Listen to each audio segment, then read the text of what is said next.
Bonjour mesdames et messieurs, me revoilà pour une nouvelle vidéo sur Call of War. Et cette fois-ci elle est un peu spéciale, c'est pour vous montrer tout simplement les erreurs que j'ai trouvées sur la map 1939 Guerre mondiale historique, qui est donc censée reprendre plus ou moins les mêmes armées, mais je ne vais pas m'intéresser aux armées, hein. Je vais surtout m'intéresser donc aux frontières qui sont censées être celles de 1939. Alors, bien sûr, il y a sûrement beaucoup d'erreurs que je n'ai pas trouvées, peut-être encore plus précises que celles que je vais vous donner, mais je vais quand même trouver quelques-unes quand même, et j'aimerais donc vous les partager. Voilà, je mets les couleurs des nations pour que ce soit plus visible, et voilà. Donc, tout d'abord, sûrement l'erreur la plus simple, mais qui est fortement compréhensible, c'est que le Canada, l'Afrique du Sud, les Indes britanniques, l'Australie et la Nouvelle-Zélande sont montrées comme indépendantes, hein, tout simplement, alors qu'elles ne le sont pas, ce sont des colonies britanniques à l'époque, hein, plus ou moins le statut, hein, car le Canada c'est tout simplement un dominion, de même pour l'Afrique du Sud, tandis que l'Australie c'est un Commonwealth, donc un autre statut dans l'empire colonial britannique, et le dernier c'est les Indes britanniques. Alors je ne sais plus si les Indes britanniques ont un statut assez spécial, mais il me semble que ce sont seulement une simple colonie, vous me le direz si vous le savez. Donc voilà, normalement c'est à partir au Royaume-Uni, mais là il y a une explication très simple, tout simplement. Le Royaume-Uni aurait eu beaucoup trop de points, beaucoup trop de terres, si on lui avait mis toutes ces colonies en plus, ces territoires. Un bien trop gros avantage, hein, pour une victoire solo, on peut voir là, il faut 1680 points plus ou moins. Donc le Royaume-Uni serait déjà bien avancé, sachant que normalement il en a déjà 280, il est déjà premier. Plus le Canada, l'Afrique du Sud, les Indes britanniques et l'Australie, ainsi que la Nouvelle-Zélande. Je pense qu'on aura peut-être vers les 400, voire vers les 500 quoi. Donc ça peut se comprendre de la part de Bitro et des développeurs, mais ça reste malgré tout une petite erreur. Et là, peut-être vous allez me dire, attention, t'as oublié l'Égypte. Et non, car l'Égypte, souvent on croit que c'est une colonie britannique durant la Seconde Guerre mondiale, sauf que non. Entre les deux guerres, l'Égypte a obtenu son indépendance, même si elle est sous forte influence britannique. Donc non, ce n'est pas une colonie durant la Seconde Guerre mondiale. Désormais, passons à une autre erreur, hein.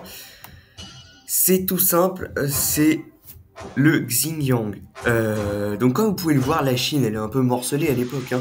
Le Japon qui a quand même les anciennes colonies allemandes qui étaient là, un peu plus même, c'est dégroupé en Chine nationaliste, Chine communiste. Alors pour ça je ne saurais pas vous dire la Chine communiste ou la Chine nationaliste si elles ont telle ou telle frontière, je ne saurais pas vous dire, mais la Chine en général elle avait plus ou moins ça.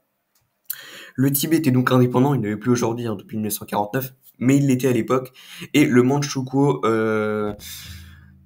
appartenait au Japon, qui l'a transformé en état fantoche. Bref, ça marche. Le seul problème, c'est le Xinjiang, qui existe toujours d'ailleurs, mais qui à l'époque n'était pas indépendant, contrairement au Tibet. C'était une province autonome seulement, une province autonome. Alors, on l'a mis en indépendant pour le coup. D'ailleurs, là, personne l'a choisi encore, mais comme vous pouvez le voir, il y a les 5 villes, donc on peut être joué.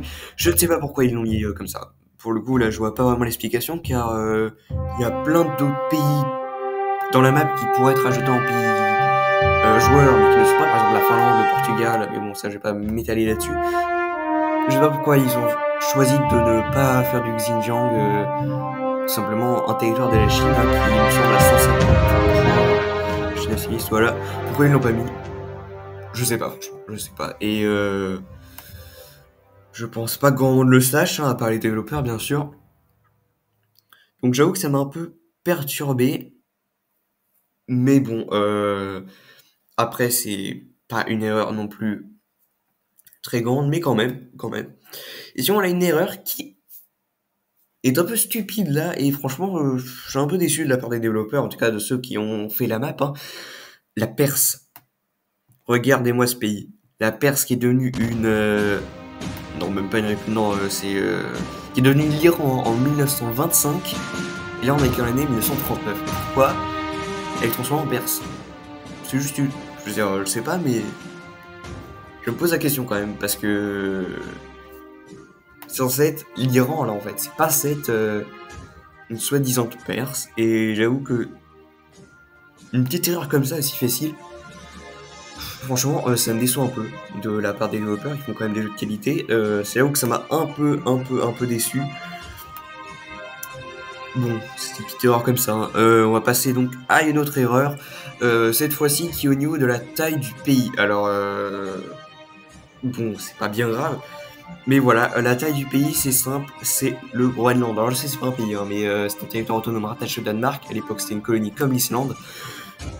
C'est pas du tout ça la taille, hein. La taille, c'est gigantesque le Groenland, hein. C'est beaucoup plus grand que ça. Je sais pas pourquoi ils ont choisi de faire un tout petit territoire, ça aurait été bien au contraire. On aurait même pu jouer le Danemark s'il avait fait plus grand en fait. Je comprends pas leur choix d'avoir fait un Danemark aussi petit, aussi ridicule. Alors que grâce au Danemark, hein, le Danemark est quand même la. Grâce au Groenland, pardon, le Danemark est quand même le 12e plus grand pays du monde, hein. Mais là, ils l'ont largement réduit. Donc, franchement, je suis déçu. C'est la même chose d'ailleurs pour le Canada. Les îles beaucoup plus grandes et vers le nord, hein. Alors, ça, je pense que c'est assez facile. Pourquoi ils n'ont pas fait, pourquoi ils ont fait ça comme ça? C'est tout simplement pour la taille de la map, hein. Ils n'allaient pas mettre les extrêmes, l'Antarctique aussi, hein. Ils se sont dit, on va s'arrêter là, voilà. Ça peut se comprendre, ça peut se comprendre, hein. Mais ça serait quand même bien, moi je dis, d'avoir les tailles réelles. Et en plus, si ça aurait un peu grandi la map, on est vers le nord. On aurait même pu avoir l'archipel russe François-Joseph, je crois, les îles François-Joseph, qui sont des îles russes, qui le sont toujours d'ailleurs vers le nord là, et le Svalbard, pourquoi pas, qui est aussi là. Bon, c'est un peu dommage, hein, c'est pas une grosse erreur, mais ça en reste une.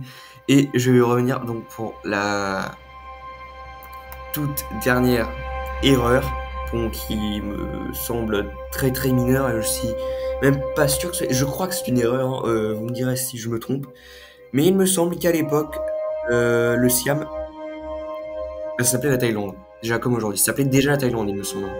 Le Siam, il me semble que c'était le royaume ou l'espèce d'empire qu'il y avait avant. Je me trompe peut-être, hein, je suis pas spécialiste de l'Asie du Sud-Est, mais il me semble, hein. Il me semble, vous me direz si vous le savez. Mais voilà. Et c'est donc tout pour cette vidéo.